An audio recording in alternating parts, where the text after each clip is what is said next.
नमस्कार, मी बाप्पू भगवंत दाके। आज आपण आपल्या गोठ्यातील 1 ते 3 महिन्यांच्या कालवडीचे संगोपन बघणार आहेत। आपण 1 ते 3 महिने ह्या कालवडी सांभाळतो। यांना सुरुवातीला पहिल्या दिवसापासून आपण यांना दररोज 2 लिटर दूध सकाळी ते 2 लिटर दूध संध्याकाळी असं आपण पाजतो। यांना 7व्या दिवशी पेप्राझाईनचा डिवर्मिंगचा डोस केला जातो। यांना पहिल्या दिवसापासून स्टार्टर व पाणी दिले जाते आणि त्यांना दिवसभर खाईल तेवढे स्टार्टर, खाईल तेवढे पाणी आपण बघू शकता। त्या दिवसभरात जेवढे खाईल तेवढे स्टार्टर व पाणी आपण देतो। या काप केजेसमध्ये ठेवल्याचा फायदा असा होतो, आपल्याला यामध्ये कालवडींची हालचाल कमी मिळते। कालवडींची हालचाल कमी मिळाल्याच्या नंतर कालवडींचे जे वजन आहे ते 3 महिने पूर्ण झाल्याच्या नंतर आपल्याला 100 ते 120 किलोपर्यंत वजन मिळते।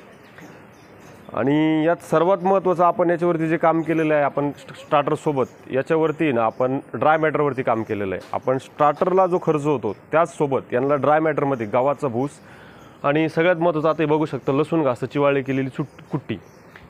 यामध्ये कालवडींचं वजन आणि सगळ्यात महत्त्वाचं त्यांचं जे डायजेशन आहे ते पूर्णपणे सुधारतं। डायजेशन सुधारल्याच्या नंतर त्यांचा रवणचा स्पीड वगैरे हा पूर्णपणे वाढला जातो आणि त्याच्यामुळे त्यांचं वजन गेन होण्यास खूप मदत भेटते। आता आपण 1 ते 3 महिने यात ठेवतो, 3 ते 6 महिन्यानंतर आपण दुसरीकडे ठेवतो।